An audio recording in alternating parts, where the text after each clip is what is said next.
Hello and welcome to physics corner. Myself मैं भारद्वाज। आज अपन क्वांटम मैकेनिक्स का लेक्चर नंबर 17 करने वाले हैं एमएससी प्रीवियस के लिए क्वांटम मैकेनिक्स का। ठीक है, इससे पहले आपको ज़रूरी बात बता दूं कि आप चैनल को पहले लाइक कर लीजिए, शेयर कर लीजिए और चैनल को सब्सक्राइब कर लीजिए। और सारी आपके पास प्लेलिस्ट में वीडियोस अवेलेबल है, जाके आप देखिएगा। और आज अपन लेक्चर नंबर 17 जो क्वांटम मैकेनिक्स है उसमें क्या करने वाले हैं वो एक बार देख लीजिएगा। ठीक है, इसमें अपन किसकी स्टडी करने वाले हैं तो देखिएगा। इसमें अपन स्टडी करने वाले हैं रेडियल रेडियल इक्वेशन की। ठीक है, इसमें किसकी स्टडी करने वाले हैं, रेडियल इक्वेशन की अपन स्टडी करने वाले हैं। यानी अपने प्रीवियस वीडियो में, जैसा कि एमएससी प्रीवियस की जो अपन ने प्रीवियस वीडियो बनाई थी उसमें लेक्चर नंबर 16 में अपन ने पढ़ा था कि आपके पास सॉल्यूशन ऑफ हाइड्रोजन एटम में किसकी स्टडी की थी अपन ने, इसमें स्टडी की थी अपन ने। आपके पास जो स्पेरिकल कोऑर्डिनेट सिस्टम है उसमें आपके पास कैसा है उसको लिखते हैं, श्रोडिंगर इक्वेशन को स्पेरिकल कोऑर्डिनेट सिस्टम में कैसे लिखते हैं, स्पेरिकल कोऑर्डिनेट सिस्टम। ठीक है, इसमें आपके पास श्रोडिंगर इक्वेशन को किस तरीके से डील करते हैं। इसके बाद में अपन ने सॉल्यूशन किया था हाइड्रोजन एटम का किसमें, इसके बाद अपन ने सॉल्यूशन किया था हाइड्रोजन एटम का थीटा में। थीटा का आपके पास आर थीटा फाई आता है, जो आपके पास श्रोडिंगर इक्वेशन आती है आर थीटा फाई में आती है। ठीक है, स्पेरिकल कोऑर्डिनेट सिस्टम में जो श्रोडिंगर इक्वेशन आती है वो आर थीटा फाई में होती है। और मैंने अपन ने थीटा का सॉल्यूशन कर लिया था, फाई का सॉल्यूशन प्रीवियस वीडियो में कर लिया था। आज अपन रेडियल पार्ट का सॉल्यूशन करेंगे आर का। ठीक है, रेडियल पार्ट का सॉल्यूशन करेंगे आर का, जो कि अक्सर आपके यूनिवर्सिटी एग्जाम में पूछा जाता है। ठीक है, तो देखिएगा जो अपन ने रेडियल इक्वेशन निकाली थी प्रीवियस लेक्चर में, ये लेक्चर नंबर मैंने 6 बोला था। लेक्चर नंबर 16 में अपन ने ये बोला था कि इसको इक्वेशन नंबर 6 बोली थी अपन ने पिछले लेक्चर में। मैंने बोला था कि इसको याद रखिएगा क्योंकि ये अपने अगले लेक्चर में काम आने वाली है। तो इस लेक्चर में इसको अपन काम में लेंगे। तो ये आपके पास रेडियल इक्वेशन थी। ये अगर रेडियल इक्वेशन पहले पिछली लेक्चर को नहीं देखा है तो पहले वाले लेक्चर को देखिए, क्योंकि उसमें मैंने रेडियल इक्वेशन को पढ़ाया है और इस लेक्चर में इसका आगे के सॉल्यूशन को मैं बताने जा रहा हूँ। ठीक है, तो सबसे पहले इस इक्वेशन को नोट डाउन कर लीजिए, अगर नहीं पढ़ा है तो इसको नोट डाउन कर लीजिए और प्रीवियस लेक्चर को जाके देख के आइए। ठीक है, फिर इस लेक्चर में इस इक्वेशन से आगे बढ़िएगा। ठीक है, तो देखिए अपन आगे बढ़ रहे हैं। ठीक है, तो देखिए अपन आगे बढ़ रहे हैं। इसमें अपन ने आगे बढ़ने का क्या महत्व रहता है, इसको सबसे पहले इसको मिटा देते हैं। इसकी अब जरूरत नहीं है, प्रीवियस वाली बातें बताई थी अपन ने, इसकी अपन को कोई जरूरत नहीं है, तो मिटा देते हैं इसको। ठीक है, तो आगे देख। ठीक है, अब आगे देखिएगा अपन क्या पढ़ने वाले हैं। अब अपने पास ये रेडियल इक्वेशन हो गई, इसको अपने वाली में इक्वेशन नंबर फर्स्ट बोल दीजिए। इसको इक्वेशन नंबर फर्स्ट बोल दीजिए, अपनी वाली इक्वेशन में क्या बोल दीजिए, इसे इक्वेशन नंबर फर्स्ट बोल दीजिए। अभी आपके पास इक्वेशन नंबर फर्स्ट आ गए, इसमें कुछ मानते हैं, इसका अपन को क्या करना है, सॉल्यूशन करना है। सॉल्यूशन करना है तो इसमें कुछ पहले मान के चलते हैं, फिर इसका क्या करते हैं, सॉल्यूशन करते हैं। तो सबसे पहले इसका कुछ मानते हैं। तो देखिए अगर अपन एनर्जी को मान के चलें तो आपके पास एनर्जी क्या होगी, माइनस मॉडुलस। एनर्जी का क्या ले लीजिए, माइनस का मॉडुलस लेके चलिए। ठीक है, और क्या मानिए चीज ये माननी पड़ेगी जब आपका सॉल्यूशन सटीक बैठ पाएगा इसके लिए। ठीक है, इसके बाद में आप मानिएगा, इसके बाद में आपके पास मानिए लैम्डा की वैल्यू आगे मान के चलेंगे। जब आप इसका सॉल्यूशन करेंगे तो आप एक बहुत बड़ी बड़ी टर्म्स आने वाली है, तो उस बड़ी टर्म को कंप्रेस कर कर एक छोटी टर्म के बराबर अपन लिखेंगे। ठीक है, वो आगे आने वाली है। अगर आप जहां आएगी वहां लिखना चाहो वहां भी लिख सकते हो, अगर पहले मान के चलोगे तो कोई दिक्कत वाली बात नहीं है। ठीक है, तो लैम्डा को अगर अपन माने तो आपके पास क्या आएगा, two M K E square upon 2m ke² upon alpha H cut square. इसको लैम्डा मानोगे, 2m ke² upon lambda H cut square. ठीक है, और इसके बाद में आपके पास है अल्फा को क्या मानोगे, यहाँ अल्फा यूज हुआ है अपने पास, इसको मानोगे आप, तो स्क्वायर अल्फा मानोगे, इसकी वैल्यू क्या मानोगे, अल्फा स्क्वायर मानोगे। तो अल्फा स्क्वायर की वैल्यू क्या मानोगे, 8m modulus of E upon H cross square, upon H cross square. Alpha square की वैल्यू को क्या मानोगे, 8m ई का modulus upon H cross square. ठीक है, और rho equal to R alpha R, यानी अपन रो को क्या मान रहे हैं, आर अल्फा। यानी पूरी इक्वेशन को अगर रो रखें, आर अल्फा की जो आर की टर्म है उसकी जगह अपन क्या रखेंगे, आर की टर्म है उसकी जगह रखेंगे रो अपॉन अल्फा। क्या रखेंगे, रो अपॉन अल्फा। और अल्फा क्या है आपके पास, कांस्टेंट 8m और ये एनर्जी की टर्म है और अपॉन एच का एच क्रॉस स्क्वायर है, ठीक है। ये सारी कांस्टेंट टर्म है, तो अल्फा को तो कांस्टेंट मानोगे, तो इसका मतलब ये हुआ कि आर की सारी टर्म किस में चेंज हो गई, रो में चेंज हो गई। आपकी जो भी सारी आर की टर्म है किस में चेंज हो गई, रो में चेंज हो गई। अब आगे देखिए, और इसका डेरिवेटिव करोगे, क्योंकि यहाँ पर डेरिवेटिव भी यूज ले रखा है, यहाँ भी डेरिवेटिव यूज ले रखा है, यहाँ पर भी डेरिवेटिव यूज ले रखा है, तो इसका डेरिवेटिव करोगे तो कैसा डेरिवेटिव करोगे, D rho equal to alpha तो कांस्टेंट है, तो अल्फा डी डी आर, ठीक है। ऐसा लिख सकते हो। अगर अपन पार्शियल डेरिवेटिव में इस बात को लिखना चाहें तो पार्शियल डेरिवेटिव में कैसे लिखोगे, इसको लिखोगे del rho equal to alpha del R, ठीक है। अगर डेल आर को लिखना चाहें तो आपके पास क्या लिखोगे, del rho upon alpha. Alpha क्या चला जाएगा, अपॉन में चला जाएगा, अपॉन में चला जाएगा। जितनी भी अपने पास जो रेडियल इक्वेशन है हाइड्रोजन एटम के लिए, जो भी अपने पास रेडियल इक्वेशन दे रखी है आर के टर्म में दे रखी है, इसको अपन रो में चेंज कर लेंगे, कंप्रेस करना चाह रहे हैं इस इक्वेशन को। ये सबसे पहले बड़ी इक्वेशन दिख रही है, इसकी जगह अपन इसको कंप्रेस करना चाह रहे हैं, बहुत छोटा लिखना चाह रहे हैं इसको, ठीक है। तो छोटा लिखने के लिए इसको अपन ने कंप्रेस करके कुछ चीजें मानी है अपन ने, ये आगे माननी पड़ेगी, नहीं मानी तो ये बड़ी इक्वेशन बन जाएगी और ज्यादा, परंतु इसको छोटी सी इक्वेशन अपन मान के चलेंगे, इस तरीके से इसको मान के चलेंगे तो आपके पास ये इक्वेशन ज्यादा इजी हो जाएगी, ठीक है। अब आपके पास यहाँ पर वी आर की टर्म आ रही है, एक वी आर की टर्म आ रही है, ये आपके पास पोटेंशियल एनर्जी की टर्म है। तो पोटेंशियल एनर्जी जो हाइड्रोजन एटम की है वो कैसे डिस्क्राइब करोगे, वो देखिएगा, वो डिस्क्राइब कर देता हूं मैं, ठीक है। तो देखिए, ये आपके पास हाइड्रोजन एटम है, कोई भी क्या है, हाइड्रोजन एटम है, ये मान लिया मैंने हाइड्रोजन एटम है, और यहाँ पर आपके पास ये आपके पास न्यूक्लियस है, ठीक है। ये जडी न्यूक्लियस है और इलेक्ट्रॉन आउटर सेल में मूव कर रहा है, इस तरीके से इलेक्ट्रॉन आउटर सेल में क्या कर रहा है, मूव कर रहा है, ठीक है। इस तरीके से आपके पास आउटर सेल में आपके पास इलेक्ट्रॉन मूव कर रहा है और आपके पास बीच में न्यूक्लियस है, ठीक है। अब इन दोनों के बीच में जो पोटेंशियल एनर्जी होगी वो कितनी होगी, अपन पोटेंशियल एनर्जी किसकी यूज लेंगे, एक इलेक्ट्रॉन है, दोनों चार्ज पार्टिकल है। जडी भी आपके पास न्यूक्लियस भी क्या है, चार्ज पार्टिकल है, क्योंकि जो जडी है वो किस किस से मिलके बना होता है, प्रोटॉन प्लस न्यूट्रॉन से मिलके बना होता है, प्रोटॉन प्लस न्यूट्रॉन से मिलके बना होता है। जडी किससे मिलके बना होता है, प्रोटॉन प्लस न्यूट्रॉन से मिलके बना होता है। न्यूक्लियर फिजिक्स में इसकी स्टडी अच्छे से करेंगे अपन, ठीक है।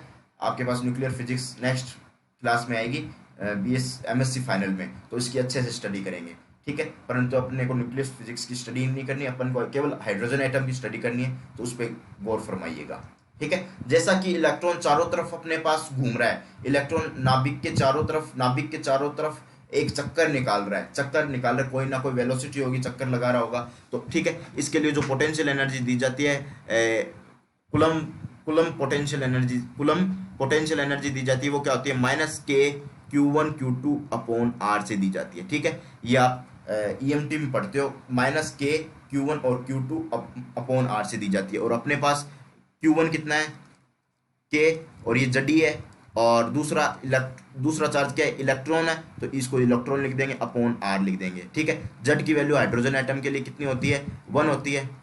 जड की वैल्यू हाइड्रोजन एटम के लिए क्या होती है, 1 होती है। तो V की वैल्यू क्या हो जाएगी आपके पास, K जड E²/R, इसको कैसा लिख सकते हैं, -k E² से भी डिनोट कर सकते हैं। जड को रखना चाहो तो रख लीजिए, परंतु हाइड्रोजन एटम के लिए जड की वैल्यू क्या होती है, 1 होती है। जड का मतलब आपका जड XA से डिनोट करते हो, किसी भी एलिमेंट को जो आपके पास पीरियोडिक टेबल में एलिमेंट होता है उसको किससे डिनोट करते हो, जड XA। जड आपके पास क्या होता है, एटॉमिक नंबर,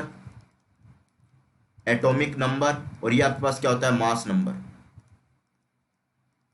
इससे डिनोट करते हो, ठीक है। ये आपके पास वो एलिमेंट होता है, ये आपके पास एलिमेंट होता है, ठीक है। ये आपके पास वो एलिमेंट होता है, और आपके पास ये एटॉमिक नंबर होता है। और हाइड्रोजन एटम के लिए जो एटॉमिक नंबर होता है वो क्या होता है, 1 होता है, ठीक है। हाइड्रोजन एटम के लिए जो एलिमेंट होता है वो क्या होता है, 1 होता है, ठीक है, E², ठीक है। हाइड्रोजन एटम के लिए जो आपके पास जड की वैल्यू होती है 1 होती है। आगे देखिए, अब ये वैल्यू अपन कहाँ पुटअप कर देते हैं, इस इक्वेशन में VR की जगह पुटअप कर देते हैं, तो देखिएगा कैसे आपके पास इक्वेशन बनेगी, वो मैं लिख देता हूँ। 1/R² डेल और del R² del capital R जो फंक्शन R का है, ठीक है, डेल R, ठीक है। अब आगे इसको सोल्व करें तो आपके पास क्या बनेगा, +2m H क्रॉस स्क्वायर और E, और यहाँ पर आपके पास माइनस है, देखिएगा यहाँ पर क्या है आपके पास माइनस है, तो ये आपके पास माइनस की टर्म है, तो माइनस क्या हो जाएगा, और पहले से अपने पास पोटेंशियल एनर्जी माइनस की है, तो ये प्लस का हो जाएगा, प्लस जेड, जेड तो ले लिया यूज, के के ई स्क्वायर अपॉन आर, के ई स्क्वायर अपॉन आर, और माइनस आपके पास क्या बनेगी value, H cross L, L plus one upon 2m r square, ठीक है, ये टर्म आपके पास बनेगी, ठीक है, और ये टर्म आपके पास बनेगी, और आर, आर जो कैपिटल आर है वो आर का फंक्शन है, इक्वल टू जीरो, अपन ऐसा लिखते हैं ना कैपिटल आर और आर, ये आपके पास कैपिटल आर किसका फंक्शन है, स्मॉल आर का फंक्शन है, इसका मतलब है कि आपके पास जो कैपिटल आर है स्मॉल आर का फंक्शन है। अगर वाई एक्स का लिखे तो आपके पास कैसे लिखोगे, x square plus 4x plus 5x cube, ठीक है, तो आपके पास इसका मतलब हुआ कि y किसका फंक्शन है, x का फंक्शन है, मतलब सारी जो y की इक्वेशन लिखेंगे वो किस में आएगी, सारी x की टर्म में आएगी, इस तरीके से अपन डिनोट करते हैं, ठीक है। आगे चलिएगा, देखिए आगे अपन कैसे इसको सॉर्ट आउट करते हैं प्रॉब्लम को, ये लिख लीजिए, इक्वेशन नंबर 2 लिख दीजिए, ठीक है। अब अपने पास जो टर्म अपन ने मानी है उनका यूटिलाइज लेंगे। सबसे पहले अपन मानते क्या माना है अपन ने, रो इक्वल टू, ये महत्वपूर्ण भूमिका निभाता है, क्योंकि अपने पास जो आर की जितनी भी टर्म है उसको अपन रो में चेंज करेंगे, ठीक है। इसको कंप्रेस करना चाह रहे हैं इक्वेशन को, तो जितनी भी आर के टर्म है उसको रो में चेंज कर रहे हैं, तो रो में देखिएगा किस तरीके से चेंज करते हैं, तो देखिएगा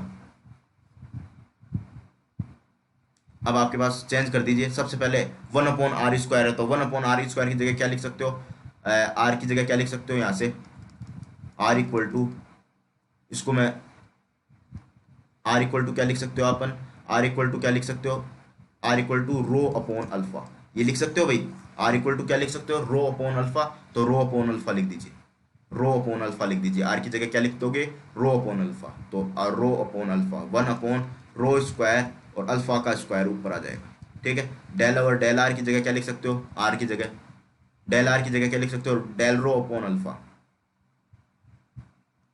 del rho upon alpha, alpha ऊपर चला जाएगा, ठीक है, इस तरीके से अल्फा ऊपर चला जाएगा। फिर ब्रैकेट स्टार्ट, आर स्क्वायर की जगह क्या लिख सकते हो, आर स्क्वायर की जगह, आर की जगह क्या लिखा है अपन ने, रो अपॉन अल्फा, तो रो अपॉन अल्फा स्क्वायर, रो केवल आर स्क्वायर है तो रो अपॉन अल्फा है, तो इसको क्या लिख दोगे, रो अपॉन अल्फा का स्क्वायर, ठीक है। और del R, del R, del R upon क्या लिख दोगे, डेल आर, और इसकी जगह आर की जगह क्या हो जाएगा, आर किसका फंक्शन हो जाएगा, इस कैपिटल आर किसका फंक्शन हो जाएगा, रो का फंक्शन हो जाएगा, ठीक है।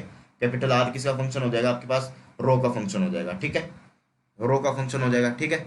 अब आपके पास क्या होगा, ये जो रो का फंक्शन हो जाएगा, कैपिटल आर की जगह क्या लिखा है अपन ने, कैपिटल आर की जगह क्या लिखा है, रो अपॉन अल्फा लिखा है, तो रो अपॉन अल्फा ये केवल रो का फंक्शन हो जाएगा, ठीक है। अल्फा एज ए कांस्टेंट है, ठीक है। अब आगे चर्चा करें तो डेल्टा आर की जगह क्या लिखोगे, डेल्टा आर की जगह, डेल्टा आर की जगह अपन लिखते हैं डेल्टा आर की जगह delta rho upon alpha, delta rho upon alpha, alpha है तो ऊपर चला जाएगा, इस तरीके से अल्फा ऊपर चला जाएगा, इसको या आपके पास रो स्क्वायर ये अल्फा, ठीक है, इस तरीके से अल्फा ऊपर चला जाएगा। अब आगे पहली टर्म हो गई अपने पास सॉर्ट आउट, आगे देखिएगा 2m h क्रॉस स्क्वायर, केवल अपने को यहाँ से जो वैल्यू है वो रखनी है, केवल यहाँ से जो वैल्यू है अपने पास, ये पोर्टेंट पार्ट रहता है, यहाँ से अपने को क्या रखनी है, केवल वैल्यू रखनी है, तो वैल्यू रख के चलेंगे अपन, ये वैल्यू आ गई अपने पास। अब आगे सोल्व करते हैं इसको, तो देखिएगा आगे क्या सोल्व आएगा, 2m/h क्रॉस स्क्वायर, और क्या बनेगा आपके पास, अब आपके पास ई है तो ये आपके पास माइनस ई में चेंज हो जाएगा, माइनस ई मैग्नीट्यूड। अब आपके पास क्या है, नेक्स्ट वैल्यू है के ई स्क्वायर अपॉन आर है, तो के ई स्क्वायर कर दीजिए, के ई स्क्वायर अपॉन आर है, तो आर की जगह क्या लिखोगे, यहाँ लिख दीजिए, आर की जगह क्या लिखोगे, आर की जगह लिख दोगे रो अपॉन अल्फा, आर की जगह क्या लिखोगे, रो अपॉन अल्फा, तो आर की जगह लिख दो, रो लिख दो नीचे, और अल्फा ऊपर चला जाएगा। फिर आपके पास माइनस का चिन्ह, H cross square L, L plus one upon 2m R की जगह क्या लिखोगे, rho upon alpha, rho square ऊपर चला जाएगा अल्फा स्क्वायर, और ये किसका फंक्शन हो जाएगा, आर रो का फंक्शन हो जाएगा, इक्वल टू 0। कुछ कुछ बड़ी चीज, बड़ी बात नहीं है, स्मॉल चीज है, क्योंकि अपन को सॉल्यूशन करना पड़ेगा। ये आपको एक्सप्लेन कर दूं कि आपको ये आपको ये बात बता दूं कि आपको सॉल्यूशन करना पड़ेगा, क्यों करना पड़ेगा, क्योंकि इसको एग्जाम में पूछा जाता है, तो इसलिए अपन को इसको कंप्लीट सॉल्यूशन करके चलेंगे इसका, ठीक है। तो देखिएगा आगे सोल्व करते हैं इसको, अब देखिए ये इक्वेशन आपके पास आ गई, इक्वेशन नंबर थर्ड बोल दो इसको, थर्ड नंबर इक्वेशन अपने पास आ चुकी है, रेडी हो चुकी है। थर्ड नंबर इक्वेशन क्या हो चुकी है, रेडी हो चुकी है। आगे चलिएगा, आगे इसका सॉल्यूशन करते हैं अपन। तो आगे देखिए इसका सॉल्यूशन कैसे होगा, पहले थर्ड तक आप नोट डाउन कर लीजिए, कंप्लीट थर्ड तक नोट डाउन कर लीजिएगा।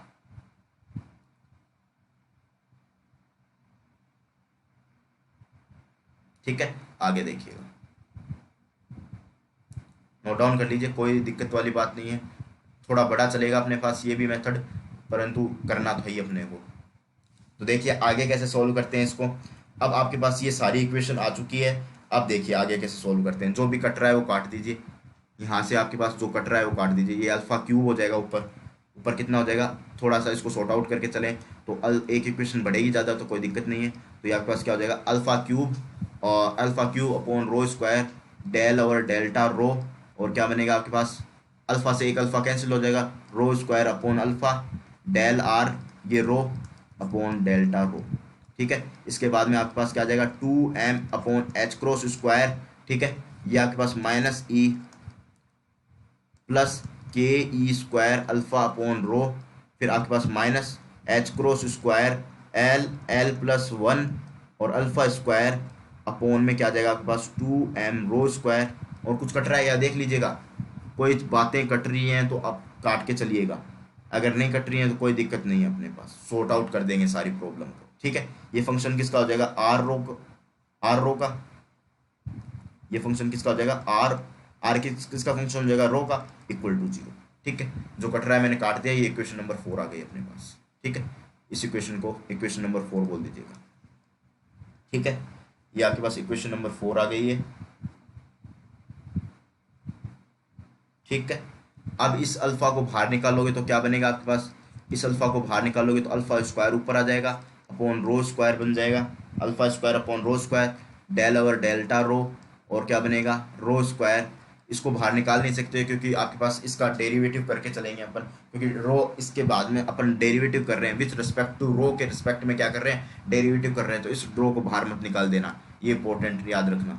डेल आर और डेल रो, डेल आर जो आपके पास आर किसका फंक्शन है, यहाँ पर रो का फंक्शन है, और ये आपके पास अपोन में डेल्टा रो। ठीक है, प्लस आपके पास 2m upon H cross square, और क्या है, magnitude of E, magnitude of E plus K E square alpha upon rho, और आपके पास क्या है बची है value, H cross square L L plus one alpha square upon 2m rho square, और ये आपके पास क्या हो जाएगा, इसको थोड़ा सा ऊपर 4 नंबर इक्वेशन लिख देते हैं। ठीक है, इसको यहाँ पर लिख देते हैं 4 नंबर। दिख रहा है क्या सबको भाई, बोलिएगा बोलिएगा, फटाफट बोलिए, दिख रहा है क्या आपके पास, H cross square L L plus one alpha square upon 2m rho square, ये वैल्यू आपके पास बन गई है। दिख रहा है भाई सबको, इक्वेशन नंबर 5 बोलिए इसको, अपन ने यहाँ पर केवल अल्फा को निकाला है। ठीक है, अब आगे देखिएगा, ये आपके पास इक्वेशन नंबर 5 आ गई। अब इसको किससे डिवाइड कर देते हैं, dividing by above equation alpha, alpha से क्या कर देते हैं, पूरी इक्वेशन को डिवाइड कर देते हैं, किससे, अल्फा से, अल्फा से पूरी इक्वेशन को डिवाइड कर देते हैं। तो देखिएगा अल्फा से किस तरीके से पूरी इक्वेशन को डिवाइड करते हैं, तो पूरी इक्वेशन को किससे डिवाइड कर देते हैं, अल्फा अल्फा स्क्वायर से कर देते हैं, अल्फा स्क्वायर से क्या करते हैं, डिवाइड करते हैं, डिवाइड अल्फा स्क्वायर। ठीक है, तो देखिएगा अल्फा स्क्वायर से डिवाइड कर रहे हैं तो आपके पास क्या आएगा, 1 upon rho square del over delta rho. ठीक है, डेल ओवर डेल्टा रो, ये आपके पास क्या आ जाएगा, रो स्क्वायर डेल आर, ये रो और डेल्टा रो। ठीक है, यहाँ से डिवाइड करोगे तो क्या बनेगा आपके पास, 2m, 2 माइनस का, इसको अंदर ले जाओगे, मल्टीप्लाई में ले जाके अंदर ले जाओगे, ये देखिएगा, ये आपके पास माइनस का 2m ई upon H cross square, alpha का डिवाइड कर रहे हैं तो plus K E square upon rho, और अल्फा स्क्वायर का डिवाइड करेंगे, ऊपर से पहले से वैल्यू अल्फा है तो यहाँ पर अपॉन में क्या, एक अल्फा बच जाएगा। ठीक है, minus H cross square rho rho L L plus one, और 2m rho square alpha square, और अपॉन में मल्टीप्लाई में अल्फा स्क्वायर। ठीक है, R R equal to are rho, sorry R rho लिखिएगा, यहाँ लिख दीजिएगा आर और ये रो। ठीक है, यहाँ से अल्फा कैंसिल हुआ, आगे देखिएगा तो आपके पास आगे क्या बनेगा, आपके पास ये बनेगा आपके पास 1/रो square del over del rho, या आपके पास rho square del R over rho over delta rho, ठीक है, प्लस 2m का मैग्नीट्यूड का square H cross square plus K alpha rho, ठीक है। ये आपके पास अल्फा से अल्फा कैंसिल हो गया, तो H cross square L L plus 1/2m rho square, और ये आपके पास आर रो इक्वल टू 0। ये आपके पास क्या बची, वैल्यू बची। आगे इसको सोल्व कर दीजिएगा, ठीक है, आगे इसको सोल्व कर देते हैं। अब आपके पास क्या क्या वैल्यूज अवेलेबल हैं। पीछे अपन ने बोला था कि आपके पास अल्फा स्क्वायर को माना था अपन ने, क्या अल्फा स्क्वायर को माना था, क्या माना था अल्फा स्क्वायर को अपन ने, पीछे क्या माना था अल्फा स्क्वायर को। यहाँ अल्फा स्क्वायर का डिवाइड भी तो करोगे, यहाँ पर अपन ने एक अल्फा स्क्वायर का डिवाइड करना भूल गए, ठीक है, अल्फा स्क्वायर का यहाँ पर डिवाइड करना भूल गए। 2m/h क्रॉस स्क्वायर का तो डिवाइड कर दिया, यहाँ पर अल्फा का डिवाइड कर दिया क्योंकि अल्फा नीचे आ गया ना, इससे एक यहाँ आपके पास एक अल्फा और नीचे अल्फा स्क्वायर था, वो आपके पास एक कैंसिल हो गया, नीचे अल्फा बच गया, यहाँ से अल्फा काट दिया, यहाँ से अल्फा स्क्वायर यहाँ भी काट दिया, ठीक है, यहाँ भी काट दिया और यहाँ भी काट दिया अपन ने। केवल कहाँ क्या बच गई आपके पास, यहाँ अल्फा स्क्वायर की वैल्यू बच गई, वो अपन ने यहाँ डिवाइड कर दी, ठीक है। और अपन ने पहले अल्फा स्क्वायर को क्या माना था, 8m का मैग्नीट्यूड अपॉन क्या माना था, एच क्रॉस स्क्वायर, ठीक है। अपने पास क्या क्या वैल्यू है, अपने पास वैल्यू है अल्फा स्क्वायर की क्या है, 2m/2me/h क्रॉस स्क्वायर है, तो इसको क्या लिख दीजिए, 2.4 का magnitude upon H cross square, 2 को क्या रख दीजिए, इसके डिवाइड में रखिए, अल्फा स्क्वायर अपॉन 2, 4, इसको 4 को डिवाइड में रखोगे, 4 को डिवाइड में रखोगे और यहाँ पर 2 को रखोगे, केवल 2m का magnitude upon H cross square, ये वैल्यू यहाँ पर पुटअप कर दो, इसकी जगह ये वैल्यू पुटअप कर दो, केवल इसकी जगह, ठीक है। तो आगे देखिए क्या वैल्यू बनेगी आपके पास, ये आपके पास जनरल इक्वेशन बनेगी, जो रो में चेंज हो जाएगी, जो आपकी जो इक्वेशन है रो में चेंज हो जाएगी, वो जनरल इक्वेशन बनेगी आपके पास, ठीक है। Rho square 1 del over delta rho, del over delta rho, और ये आपके पास रो स्क्वायर डेल आर, ये रो और अपोन में क्या आ जाएगा, डेल आर और डेल्टा रो, और अपोन में डेल्टा रो, ये आपके पास आ जाएगा डेल्टा रो, ठीक है। प्लस इसकी जगह क्या पुटअप करोगे, यहाँ प्लस गलत लगा दिया अपन ने, ठीक है। तो देखिएगा इसकी जगह क्या पुटअप करोगे, तो इसकी जगह आपके पास वैल्यू क्या आएगी, प्लस, और ये आपके पास ब्रैकेट में क्या है, माइनस का चिन्ह, और इसकी जगह क्या लिखोगे, अल्फा स्क्वायर अपॉन 4, अपोन में भी अल्फा स्क्वायर है तो अपोन में अल्फा स्क्वायर लगा दिया, ठीक है। प्लस आपके पास क्या वैल्यू बनेगी, आपके पास प्लस में बनेगी के स्क्वायर अपोन में अल्फा रो अब, और माइनस का आपके पास क्या आ जाएगा, ये देखिएगा आपके पास माइनस में क्या आ जाएगा, ये अपन आगे सोल्व करके चले थे, अपने पास क्या आया था वैल्यू, इसको इसको देखिएगा क्या वैल्यू बनी है आपके पास, ठीक है। इसकी जगह क्या वैल्यू बनी है अपने पास, इसकी जगह देखिएगा, इसकी जगह अपने पास क्या वैल्यू बनी है, यहाँ देखिए अपने पीछे में चले हैं तो यहाँ पर वैल्यू क्या बनी है वो देख के चलिए, ठीक है। वो अपने पास लेमडा की वैल्यू क्या थी, यहाँ माइनस, एक बार छोड़िए, कंप्लीट को छोड़ दीजिए, अपन लिख के चल देते हैं, ठीक है। माइनस आपके पास H cross square L plus 1 upon में क्या बना, 2m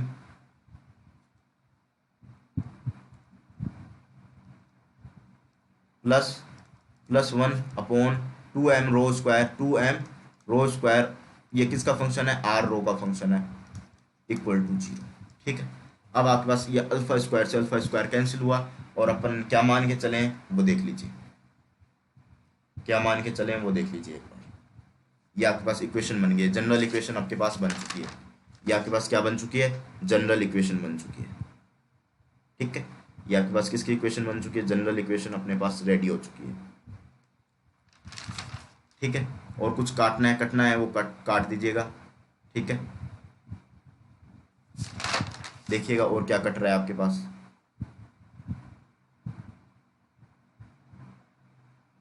यहाँ आप क्या लिख सकते हो, यहाँ आप क्या लिख सकते हो, देखोगे क्या लिख रहे हो यहाँ पर, देखिएगा एक बार, ये इक्वेशन देखते हैं अपन क्या लिख रहे हैं यहाँ पर, ठीक है। इस इक्वेशन को देखते हैं क्या लिख रहे हैं,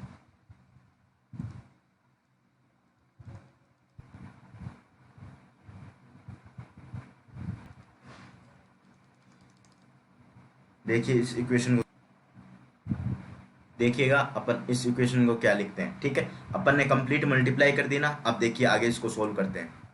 ठीक है, अपन ने देखिएगा यहाँ पर 2m/h क्रॉस स्क्वायर का मल्टीप्लाई किया। ठीक है, अब अंदर इसके साथ तो मल्टीप्लाई करवा दिया, इसके साथ मल्टीप्लाई करवाओगे तो क्या बनेगा 2m/h क्रॉस स्क्वायर, इसके साथ मल्टीप्लाई कराओगे 2m/h क्रॉस स्क्वायर, तो ये आपके पास 2m, तो इस 2m से कैंसिल हो जाएगा, h क्रॉस स्क्वायर से h क्रॉस स्क्वायर कैंसिल हो जाएगा। ठीक है, तो ये आपके पास नीचे ये कैंसिल, ये कैंसिल, क्योंकि अपने पास कैंसिल हो चुका है पहले से। यहाँ मल्टीप्लाई करवा रहे हैं 2m/h क्रॉस स्क्वायर, यहाँ भी मल्टीप्लाई करा रहे हैं 2m/h क्रॉस स्क्वायर। ठीक है, और यहाँ पर भी मल्टीप्लाई करवा रहे हैं 2m/h क्रॉस, ये भी आपके पास कैंसिल हो जाएगा। यहाँ मल्टीप्लाई करवा रहे हैं 2m/h क्रॉस स्क्वायर। ये थोड़ी सी बात ध्यान में रखना, अपने मल्टीप्लाई करवाई थी, अपन भूल गए यहाँ पर। ठीक है, यहाँ मल्टीप्लाई करवाना भूल गए तो अपन ने फिर से मल्टीप्लाई करवा दी। ठीक है, आगे इसको सोल्व करते हैं। तो देखिएगा इसको आगे देखिएगा 1/रो square del over delta rho, और क्या बनेगा rho square del R over rho और डेल्टा रो। ठीक है, ये इक्वेशन बनी, प्लस 1 - 1/4, और यहाँ पर क्या बना आपके पास, ये आपके पास बना 2m/k² अपॉन अल्फा रो h क्रॉस स्क्वायर। ठीक है, ये आपके पास बना, और यहाँ से आपके पास सब कैंसिल हो गया, ये कैंसिल हो गया, और कहीं इसको भी काट दो, यूज ले लिया अपन ने इसको, बाकी अपन ने लिख ही लिया। ठीक है, ये अपन ने जल्दी गलती पकड़ ली, अपन ने क्या कर दी, ये जल्दी गलती पकड़ ली, नहीं तो ये आप गड़बड़ हो जाता मामला पूरा। l+1 और अपॉन में क्या जाता रो स्क्वायर, और ये आपके पास r रो इक्वल टू 0, ये आपके पास बन गया। और अपन ने अल्फा स्क्वायर को क्या माना था, अल्फा स्क्वायर शुरू में, ये देखिएगा अपन ने शुरू में क्या माना था। चलिए शुरू में देखिएगा, शुरू में अपन ने लैम्डा को क्या माना था 2m/k², 2m/k² alpha h cross square, यहाँ दिख रहा है ये value 2m/k² alpha h cross square, तो आपके पास लैम्डा बन जाएगा। ये कंप्लीट आपके पास क्या बन जाएगा, लैम्डा बन जाएगा। ये कंप्लीट आपके पास लैम्डा बन जाएगा, तो लैम्डा लिख दीजिएगा इसकी जगह। तो आपके पास क्या आ जाएगा 1/रो square del over delta rho, या आपके पास rho square del R over rho over delta rho, plus 1 - 4, plus आपके पास क्या बनेगा, इसको अपन लैम्डा लिख देते हैं, तो lambda upon rho minus l+1 upon rho square. ठीक है, l+1 क्या बना है आपके पास l और l+1 अपॉन रो स्क्वायर। ठीक है, ये वैल्यू बनी है, और r ये आपके पास रो का r इक्वल टू 0, ये वैल्यू आ गई। इक्वेशन नंबर बोल दीजिए इसको, पहले कितनी ली थी 5 ली थी, तो 6 नंबर इक्वेशन ले लीजिए। ठीक है, ये आपके पास 6 इक्वेशन हो गई, नोट डाउन कर लीजिए 6 इक्वेशन नोट डाउन कर लीजिएगा, 6 नंबर इक्वेशन तक नोट डाउन कर लीजिए। ठीक है, फटाफट नोट डाउन कर लीजिए। ये आपके पास कंप्लीट रो में चेंज हो गई इक्वेशन। ठीक है, ये अपने पास कंप्लीट किस में हो गई, रो में चेंज हो गई। अपन ने आर से इसको क्या किस में चेंज कर लिया, कंप्लीट इसको किस में चेंज कर लिया, रो में चेंज कर लिया। रो में चेंज कर लिया कंप्लीट, जो आर में थी इक्वेशन इसको रो में चेंज कर लिया। ठीक है, ये इंपॉर्टेंट पार्ट रहता है अपने पास। अब इसको आगे इसको सोल्व करते हैं, फर्दर इसको करते हैं सोल्व। देखिएगा फर्दर इसको कैसे सोल्व करते हैं। अब अपन क्या करते हैं, इसको अंदर डेरिवेटिव कर देते हैं डेल्टा रो की जगह। ठीक है, 1/रो square del over delta rho, और आपके पास क्या हो जाएगा डेल आर और डेल्टा रो, ये रो का फंक्शन है, और आपके पास इसके डेरिवेटिव कर दिया 1/रो स्क्वायर को छोड़ दिया, अब रो का कर दिया, रो स्क्वायर का कर दिया 2 रो, और क्या हो जाएगा आपके पास 2 रो, और आपके पास क्या वैल्यू आ जाएगी 2 रो, और डेल्टा रो के रिस्पेक्ट में कर रहे हैं डेरिवेटिव, तो ये आपके पास क्या आ जाएगा 2 रो अपॉन कितना आ जाएगा रो स्क्वायर, क्योंकि रो स्क्वायर की तो मल्टीप्लाई हो ही रही है, और अपने पास क्या आ जाएगा डेल, ये आपके पास आर आ जाएगा, ये आपके पास कितना आ जाएगा डेल आर, और ये रो का फंक्शन है, ये डेल्टा रो। ठीक है, ये बन जाएगा। आगे इसको प्लस कर दीजिए, आगे प्लस आपके पास क्या वैल्यू बनेगी, प्लस आपके पास 1/4 माइनस 1/4, और क्या बनेगा प्लस लैम्डा अपॉन रो, और क्या बनेगा प्लस लैम्डा अपॉन रो। आपके पास आगे क्या वैल्यू बनेगी वो देखिए, लैम्डा अपॉन रो, और आगे क्या बनी आपके पास वैल्यू l+1, और आगे क्या बना 1 - 4 लैम्डा अपॉन रो, और आपके पास L minus minus L L plus one upon rho square, और क्या बना आपके पास value R rho equal to zero. ये आपके पास बनी इक्वेशन। अब कट रहा है वो काट दीजिए, रो स्क्वायर से यहाँ पर रो स्क्वायर कैंसिल हो रहा है, ठीक है, एक रो से एक रो कैंसिल हो रहा है, तो क्या बना है यहाँ पर one upon rho del over delta rho, और ये आपके पास डेल आर ये रो, और ये आपके पास delta rho plus two upon rho del R और रो, और ये आपके पास डेल्टा रो, ये आपके पास plus one minus four plus lambda upon four, और L L plus one upon rho square, ये आपके पास आर ये रो इक्वल टू जी। ठीक है, इतना सॉल्यूशन कीजिए इक्वेशन नंबर 7। इक्वेशन नंबर 7 ये आपके पास आ चुकी है। ठीक है, इक्वेशन नंबर 7 आ चुकी है। यहाँ तो रो से तो रो स्क्वायर कैंसिल हो गया, तो वन अपॉन रो बचेगा ही नहीं, इसको काट दीजिए। ठीक है, वन अपॉन रो नहीं बचेगा। ठीक है, ये इक्वेशन आपके पास आ चुकी है। आगे इसका सॉल्यूशन करते हैं, तो आपके पास आगे क्या सॉल्यूशन इसका बनता है वो देखिएगा। अपन जानते हैं इसका सॉल्यूशन कैसे करेंगे। ठीक है, अपन किस तरीके से इसका सॉल्यूशन करेंगे, तो इसका जो सॉल्यूशन है ये अपने पास लैम्डा अपॉन 4 नहीं है, लैम्डा अपॉन रो है। यहाँ पर लैम्डा अपॉन रो कर दीजिएगा। ठीक है, इसका सॉल्यूशन देखिएगा आगे किस तरीके से करते हैं। इसका जो सॉल्यूशन है अपन वो करने जा रहे हैं। ठीक है, ये आपके पास रो स्क्वायर हो जाएगा, ये आर हो जाएगा, ये रो हो जाएगा अपॉन ये रो का स्क्वायर। ठीक है, plus two upon rho delta R upon rho upon delta rho. ठीक है, प्लस वन माइनस फोर और लैम्डा अपॉन रो, ये आपके पास minus L L plus one upon rho square, और ये किसका फंक्शन हो जाएगा, जो ब्रैकेट के बाहर रखोगे वो आपके पास हो जाएगा आर, ये आपके पास हो जाएगा आर आर कैपिटल, ये आपके पास आर हो जाएगा। ठीक है, ये आपके पास किसका हो जाएगा, और रो का फंक्शन हो जाएगा इक्वल टू जीरो। ठीक है, इसको आगे सोल्व करके चलें फर्दर, तो आगे देखिएगा किस तरीके से सोल्व करते हैं। इतना नोट कर लीजिएगा, फटाफट नोट कर लीजिए। ठीक है, अब आगे इसका जो फर्दर सॉल्यूशन है, अपन इसका फर्दर सॉल्यूशन करते हैं, वो क्या होगा आपके पास वो देखिएगा। अगर आपके पास जो फंक्शन है इसको लिखना चाहें, इसको अपन बाउंड्री के रिस्पेक्ट में इसको सोल्व करेंगे। ये आपके पास कोई भी बाउंड्री है, कोई भी बाउंड्री है, कोई भी सिस्टम की कोई भी बाउंड्री है, उसके रिस्पेक्ट में इसका सॉल्यूशन करेंगे। बाउंड्री कंडीशंस इसमें लगाएंगे, तो ये आपके पास कोई भी सिस्टम है उसकी बाउंड्री एक तो होगी zero, rho equal to zero लिखेंगे, और एक रो इक्वल टू इन्फाइनाइट लिखेंगे। दो इसकी क्या होती है, बाउंड्री होती है। कोई भी सिस्टम होता है उसकी आपके पास दो बाउंड्री होती है, एक तो रो इक्वल टू जीरो से डिनोट की जाती है, एक बाउंड्री आपके पास रो इक्वल टू इन्फाइनाइट से डिनोट की जाती है। तो दो कंडीशन इसमें लगा के चलेंगे। अगर रो इक्वल टू इन्फाइनाइट लगाते हैं अपन, पहली कंडीशन क्या लगाते हैं, रो इक्वल टू इन्फाइनाइट लगाते हैं, तो देखिएगा रो इक्वल टू इन्फाइनाइट पहली कंडीशन, केस नंबर फर्स्ट। तो देखिएगा इसमें case number first rho equal to infinite लगाते हैं तो क्या वैल्यू बनेगी आपके पास, वो आपके पास कंडीशन बनेगी। इन्फाइनाइट लगाते हैं तो ये जीरो, ये जीरो, क्योंकि क्या होता है वन अपॉन इन्फाइनाइट लिखोगे तो क्या आ जाएगी वैल्यू जीरो, तो ये वैल्यू जीरो, ये वैल्यू जीरो ये वैल्यू जीरो ठीक है, ये वैल्यू जीरो। अब सॉल्यूशन किसके रिस्पेक्ट में होगा, ये डेरिवेटिव है, ये डेरिवेटिव है, तो डेरिवेटिव का कोई भी असर नहीं पड़ेगा, आपके पास इन्फाइनाइट लगा रहे हो पहले केस में। ठीक है, तो आपके पास ये बनेगा rho square delta square are, ये आपके पास रो अपॉन में क्या आ जाएगा रो डेल्टा रो का स्क्वायर।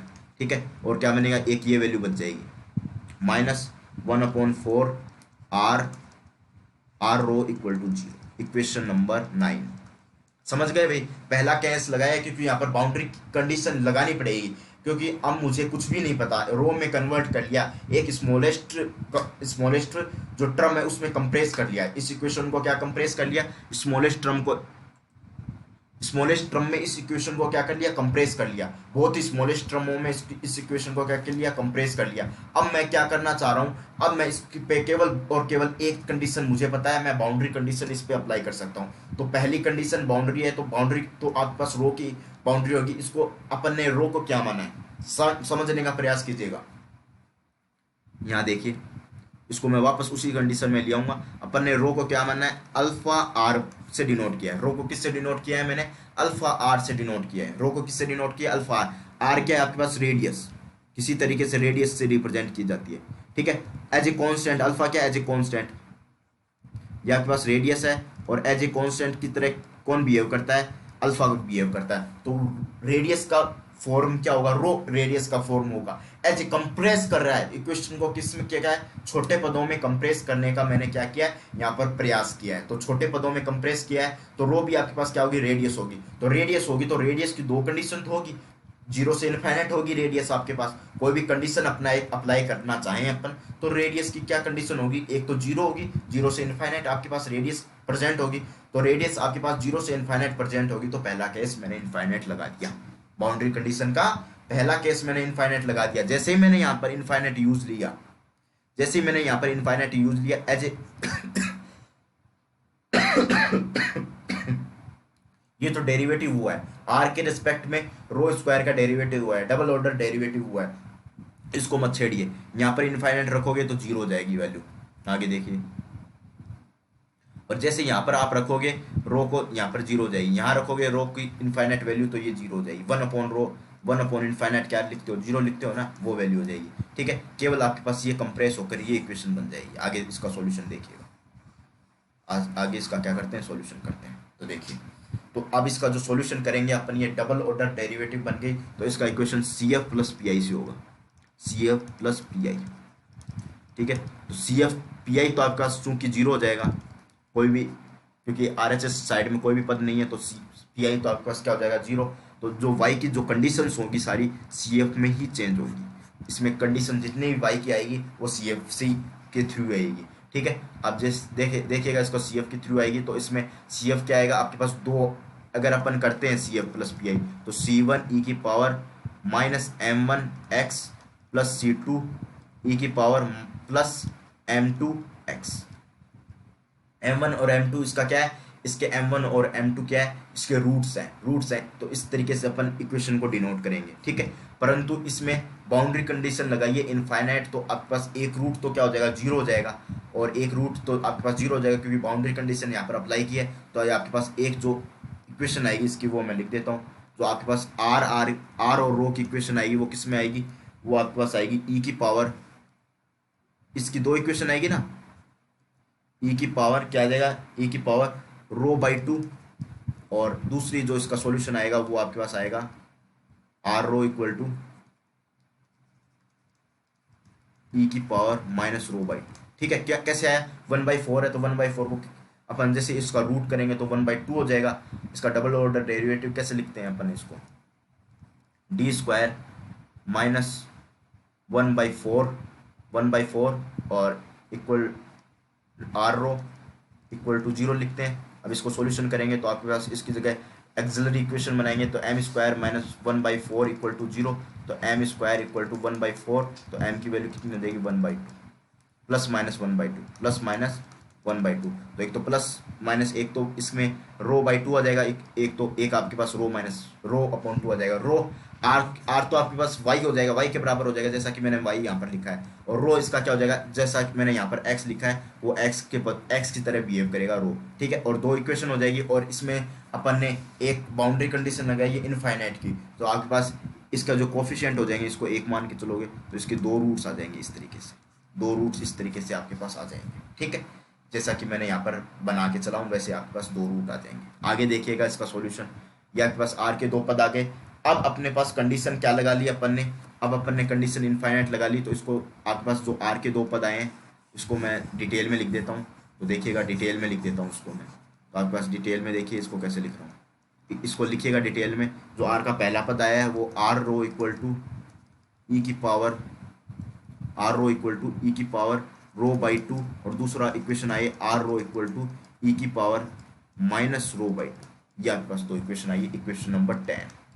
ठीक है, नोट कर लीजिए पहले, फटाफट नोट कर लीजिए, ये तो साइड में रखिएगा, ये चीज़ तो साइड में रखिए।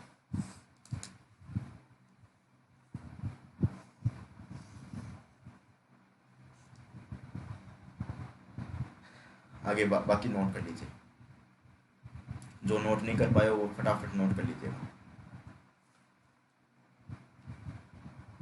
कुछ भी नहीं है, दो बातें समझाने में टाइम लगेगा अपने को, इसमें दो बातें समझानी पड़ती है तो टाइम लगता है अपन को। ठीक है,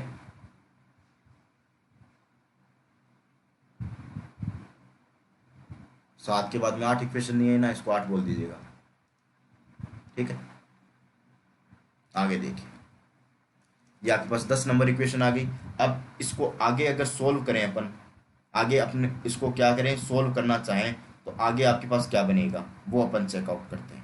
ठीक है, ये पहली कंडीशन तो लगा दी अपन ने, रो इक्वल टू इनफाइनाइट की लगा दी, जिससे आपके पास क्या हो जाएगा, सारी वैल्यू अपन ने लगा दी। ठीक है, अपने पास क्या आएगा, एक पहली कंडीशन ले लें, बट अपन जानते हैं आर रो इक्वल टू ई की पावर रो बाई टू। क्या जानते हैं अपन, वो लिख देते हैं अपन, आर रो इक्वल टू ई की पावर रो बाई टू, ये जानते हैं। ठीक है, परंतु डज नॉट एग्जिस्ट, अपन थ्योरेटिकली बात करें तो ये क्या होगा, does not exist because, for क्यों एग्जिस्ट नहीं करेगा, for rho equal to infinite कर दिया जाए, रो इक्वल टू इनफाइनाइट कर दिया जाए तो आपके पास क्या हो जाएगा, because rho equal to infinite कर रहे हैं अपन, तो आपके पास जैसे ही रो इक्वल टू इनफाइनाइट कर दिया तो आपके पास क्या होगा, आर रो इक्वल टू भी क्या हो जाएगा, इनफाइनाइट हो जाएगा, आर रो इक्वल टू भी क्या हो जाएगा, इनफाइनाइट हो जाएगा। रो इक्वल टू इनफाइनाइट कर दिया तो आपके पास ये क्या हो जाएगा, आर रो भी इनफाइनाइट हो जाएगा। जैसे ही आपके पास आर रो इनफाइनाइट हो जाएगा तो ये इनफाइनाइट, ये इनफाइनाइट, फिर एग्जिस्ट क्या करेगा, we can, we can't take it, we cannot take these type of function, these type of function, we cannot take these type of function, इस टाइप के फंक्शन को अपन कंसिडर ही नहीं कर सकते। क्यों, आपके पास रो इक्वल टू इनफाइनाइट करोगे तो आपके पास आर रो इक्वल टू क्या हो जाएगा, इनफाइनाइट हो जाएगा, क्योंकि इस इक्वेशन में वैल्यू तो रखो कम से कम, ये इसका अपन ने हाँ इसकी इक्वेशन में अपन ने वैल्यू रखी, सेटिस्फाइड करवा ली इसकी इक्वेशन को, ये वाली इक्वेशन अपन ने सेटिस्फाइड करवा ली, बिल्कुल सही है, इस इक्वेशन को मैंने सेटिस्फाइड करवा लिया अपने रो इक्वल टू इनफाइनाइट के कंसेप्ट से, परंतु इसको भी सेटिस्फाइड करवाना पड़ेगा ना, इसके सॉल्यूशन को। सॉल्यूशन क्या है, आर रो इक्वल टू ई की पावर रो बाई टू, तो अगर रो इक्वल टू इनफाइनाइट रखूंगा तो क्या हो जाएगा आपके पास, are rho equal to infinite हो जाएगा। ये कंडीशन अपन ले नहीं सकते ना इसकी कंडीशन को, फिर अपन क्या करें, तो अपने पास दूसरा कंडीशन है कि so we can take solution of, so we can take, क्या टेक कर रहे हैं अपन, we can take only solution of, दूसरा सॉल्यूशन क्या बचा है अपने पास, ये ले लेंगे। अगर इसकी जगह माइनस इनफाइनाइट करते हैं तो ये वैल्यू इनफाइनाइट की तरफ नहीं जाता है, ये वैल्यू आपके पास इनफाइनाइट की तरफ नहीं जाएगा, तो ये वैल्यू अपन ले लेंगे, सॉल्यूशन ऑफ क्या ले लेंगे, आर रो इक्वल टू क्या आ जाएगा आपके पास, E minus rho by two, ये कंडीशन अपन ले लेंगे। ठीक है, ये आपके पास कंडीशन आ जाएगी, और आगे इसको, ये आपके पास इक्वेशन नंबर 11। अब आगे इसको सोल्व करते हैं, आपके पास दूसरा case number 2, case number second, rho equal to zero condition लेके चलते हैं। ठीक है, तो rho equal to zero condition लेके चलते हैं, तो आर रो को एक फंक्शन मानना पड़ेगा। क्यों, क्योंकि रो इक्वल टू जीरो रख देंगे तो सभी जीरो हो जाएगा ना, कंप्लीट जीरो हो जाएगा। इसमें रख के देख लो, ये कंप्लीट इक्वेशन जीरो हो जाएगी, कुछ बचेगा ही नहीं अपने पास, तो फंक्शन मानना पड़ेगा। इस कंडीशन को सेटिस्फाइड करवाने के लिए फंक्शन मानना पड़ेगा। आर रो इक्वल टू क्या हो जाएगा आपके पास, x rho equal to x rho, ये आर रो किसका फंक्शन है, एक्स रो का, अपॉन में रो लगा दोगे, ये फंक्शन अपन को मानना पड़ेगा। नहीं अपन रो को डायरेक्ट जीरो रखेंगे इक्वेशन में तो आपके पास इक्वेशन क्या हो जाएगी, आपके पास इक्वेशन सेटिस्फाइड नहीं हो पाएगी, मतलब सब कुछ जीरो हो जाएगा। इसको सेटिस्फाइड करवाने के लिए ये फंक्शन अपन को डिनोट करना पड़ेगा। तो मैं इक्वेशन में रख के चलता हूँ, तो फ्रॉम इक्वेशन नंबर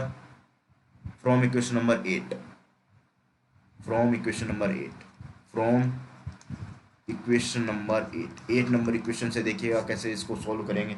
तो आपके पास क्या आ जाएगा, इक्वेशन नंबर 8 से rho x rho upon rho square, इसकी जगह रख दिया, आपके पास आर की जगह वैल्यू पलट देंगे, इसी जगह रख देंगे एक्स रो स्क्वायर, और 1 अपॉन रो है, वो अपॉन में रो है तो 1 अपॉन रो आ जाएगा। ठीक है, आगे इसको सोल्व करें तो प्लस क्या आ जाएगा आपके पास, प्लस आगे रखिएगा, plus 1 minus four lambda upon rho, और क्या बनेगा माइनस का एल प्लस 1 अपॉन में क्या आ जाएगा आपके पास, रो स्क्वायर, और मल्टीप्लाई में क्या है आपके पास, आर रो है, ये रहा आर रो। ठीक है, ये आपके पास क्या है, R rho equal to zero. ठीक है, तो आर रो है तो आपके पास इसमें आर रो रख दोगे, तो 1 upon rho x rho equal to zero. ठीक है, ये आपके पास कंडीशन आ जाएगी। आप आगे इसको सोल्व करना चाहें तो आपके पास क्या बनेगा इक्वेशन, अब रो इक्वल टू इसमें जीरो रख दो, ठीक है, रो इक्वल टू जीरो रखोगे तो क्या वैल्यू बनेगी, देन आपके पास क्या वैल्यू बनेगी, तो देन आपके पास कौन सी वैल्यू बनेगी वो देखिएगा, कौन सी वैल्यू आपके पास कंसिडर की जाएगी, ठीक है।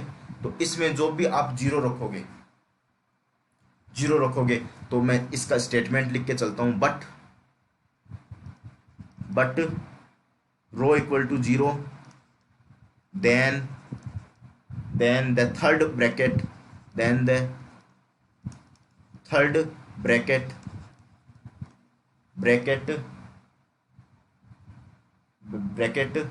Is more then,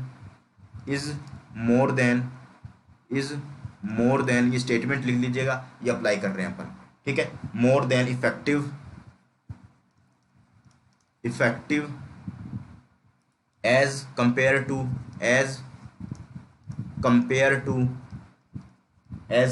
to another, ठीक है।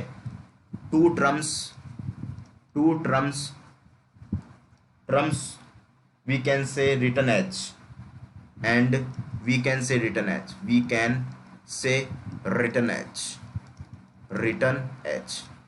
ठीक है। ये आपके पास क्या हो जाएगा, रो इक्वल टू जीरो रख देंगे तो थर्ड टर्म, कौन सी थर्ड टर्म, एक टर्म, दूसरी टर्म, ये थर्ड टर्म, ये मोर इफेक्टिव होगी। क्यों, जैसे रो इक्वल टू जीरो रख दोगे तो ये तो इनफाइनाइट हो जाएगा ना, ये इनफाइनाइट, तो ये मोर इफेक्टिव टर्म ये हो जाएगी, क्योंकि रो क्यूब हो जाएगा, यहाँ पर रो क्यूब हो जाएगा, इस रो को तो मल्टीप्लाई करोगे अंदर तो रो क्यूब हो जाएगा, तो ये मोर इफेक्टिव होगी, ठीक है, मोर देन इफेक्टिव टर्म होगी, तो इसको लिख के चलोगे, ठीक है। तो इसको लिख के चलोगे तो आपके पास 1/रो है, ऐसा भी कर सकते हो कि 1/रो है, इसमें 1/रो है, तो दोनों को क्या जीरो में भेज सकते हो, जीरो में भेज दोगे तो आपके पास जो इक्वेशन बनेगी वो क्या होगी, आपके पास डेल एक्स रो अपॉन, कोई इस बात समझ में नहीं आए तो कमेंट बॉक्स में बता दीजिएगा, ठीक है, उसको सॉल्यूशन कर दिया जाएगा उस समय। एक्स रो अपॉन रो का स्क्वायर, ये तो मोर देन कौन सी इफेक्टिव टर्म है, ये टर्म आपके पास होगी, इफेक्टिव होगी, तो इसको इस टर्म को लिख दीजिए, बाकी सब जीरो हो जाएंगी, ठीक है। इस टर्म को लिख दीजिए माइनस एल प्लस वन, ये मान के चले हैं कि इसको रो अब आप कहोगे कि ये इसको जीरो रखेंगे तो आपके पास ये भी वैल्यू क्या हो जाएगी, इनफाइनाइट हो जाएगी, परंतु ये मोर देन इफेक्टिव टर्म को मान के चलें, क्योंकि इसका सॉल्यूशन करना अपने को जरूरी है। तो इफेक्टिव टर्म ऐसा मान लिया कि ये आपके पास इफेक्टिव टर्म होगी, ये आपके पास क्या होगी, इफेक्टिव टर्म होगी, तो इफेक्टिव टर्म मान के चलें इसको, ठीक है। ये आपके पास 1/रो स्क्वायर आ जाएगा, ये आपके पास एक्स रो हो जाएगा इक्वल टू 0, ठीक है। अब जो इसका सॉल्यूशन करते हैं आपके पास क्या आएगा, एक्स रो, इसमें जो सॉल्यूशन करके आएगा वो आपके पास आएगा कोई भी कांस्टेंट के मान लीजिए, और ये आपके पास रो और इसकी power L plus one, L आपके पास क्वांटम नंबर है, वो आपके पास आ जाएगा। इस तरीके से इसका क्या करेंगे, सॉल्यूशन करेंगे, और इफेक्टिव जो सॉल्यूशन आ जाएगा आर रो का वो आपके पास आ जाएगा एफ रो, जो भी फंक्शन रो के हैं वो सारे आ जाएंगे, जो भी आपके पास आपने मान के चले हैं, जो भी फंक्शन आर को किस में माना है, ये आपके पास फंक्शन किसका था, आर रो का था, ठीक है। इसको अपन ने ऐसा माना था ना, x rho upon rho equal to are rho, ठीक है। तो जितने भी आपके पास इफेक्टिव टर्म्स हैं वो एफ रो में आ जाएंगे, एफ रो में आपके पास जितने भी इफेक्टिव टर्म है वो आपके पास आ जाएंगे, ठीक है। इफेक्टिव टर्म जितने भी आपके पास एफ रो में आ जाएंगे, ठीक है। आगे देखिए, एफ रो में जितने भी इफेक्टिव टर्म है वो आ जाएंगे, और आपके पास एक टर्म अपन ने इसका सॉल्यूशन करके चले थे, एक टर्म में आपके पास इसका सॉल्यूशन क्या आया था, अपन ने यहाँ पर इसका सॉल्यूशन किया था, एक ये सॉल्यूशन आया था, इसको मल्टीप्लाई में करवा दीजिए। इफेक्टिव टर्म जो भी रो की टर्म आएगी वो इसके साथ इंक्लूड हो जाएगी, कोई भी कांस्टेंट है वो सारी टर्म क्या आ जाएगी, जो फंक्शन होगा रो का, जो रेडियस का फंक्शन होगा, कोई भी हाइड्रोजन एटम की रेडियस का फंक्शन होगा वो इंक्लूड कर दिया जाएगा, और इसमें ई की पावर माइनस रो बाई 2, ये जो फंक्शन इक्वेशन नंबर, कौन सी इक्वेशन अपन ने पढ़ी है बोलिएगा, कौन सी इक्वेशन है, इक्वेशन नंबर 11 में अपने स्टडी की है, वो अपन यहाँ पर लिख देंगे ई की पावर माइनस रो बाई 2, ठीक है। और ये आपके पास आ जाएगा, और एल रो की पावर एल, इस तरीके से अपन डिनोट कर देंगे, ठीक है। ये आपके पास फंक्शन इस तरीके से सॉल्यूशन करके आएगा, ठीक है। ये एक बार चेक कर लेना, एक बार मैं चेक करके बता दूंगा ये रो प्लस वन है या फिर केवल रो है, रो की पावर एल है, ये क्वांटम नंबर है एल, एक बार मैं चेक करके बता दूंगा। इक्वेशन नंबर 12, ठीक है, इसको नोट कर लीजिए। ठीक है, इस तरीके से अपन फंक्शन को डिनोट करेंगे और इसको आगे इसका सॉल्यूशन अपन करके चलें। इसका जैसे ही अपन आगे सॉल्यूशन करेंगे तो आगे इसका सॉल्यूशन एक टर्म में और होता है, परंतु वो अपन को ज़रूरत नहीं है, केवल इतना ही सॉल्यूशन अपने पास इफेक्टिव सॉल्यूशन रहता है। ठीक है, इसका इतना ही सॉल्यूशन क्या रहता है, इफेक्टिव सॉल्यूशन रहता है। इसको यहाँ पर मान लीजिएगा के का जो सारा टर्म है, जितनी भी कांस्टेंट की टर्म है वो एफ में मैंने डिनोट कर दी। ठीक है, इफेक्टिव सॉल्यूशन इतना ही है।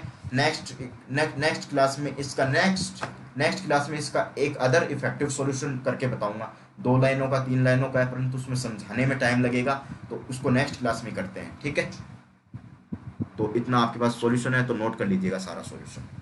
कुछ भी नहीं है इसमें, केवल एक बाउंड्री कंडीशन अप्लाई करनी है और थर्ड इफेक्टिव टर्म को थोड़ा सा समझ के चलना है, बाकी सारा सॉल्यूशन इजी है। ठीक है, इस क्लास को अब यहीं समाप्त करता हूँ। नेक्स्ट क्लास में अपन पढ़ेंगे क्या पढ़ेंगे नेक्स्ट क्लास में अपन, जो नेक्स्ट क्लास होगी अपनी उसमें अपन पढ़ेंगे क्या, इसमें नेक्स्ट क्लास में अपन इसके आगे एक सॉल्यूशन को और पढ़ेंगे और श्रोडिंगर इक्वेशन की कुछ टॉपिक बाकी हैं, एप्लीकेशन ऑफ श्रोडिंगर इक्वेशन और श्रोडिंगर इक्वेशन वो कराने बाकी हैं, वो और करवा दिए जाएंगे। ठीक है, इस तरीके से आप नोट कर लीजिएगा, कंप्लीट सॉल्यूशन नोट कर लीजिए। एक बार मैं थोड़ा सा टाइम दे रहा हूँ, नोट कर लीजिएगा कंप्लीट सॉल्यूशन। ठीक है, अब इस क्लास को यहीं समाप्त करता हूँ, तो आप नोट कर लीजिएगा सारा। और इसके अगर नोट्स चाहिए तो आपके पास टेलीग्राम ग्रुप में इसके नोट्स प्रोवाइड कर दिए जाएंगे। ठीक है, तो अब इस क्लास को यहीं समाप्त कर रहा हूँ। तो ऐसे वीडियो को लाइक करते रहिए, शेयर करते रहिए और चैनल को सब्सक्राइब करते रहिए। Thank you.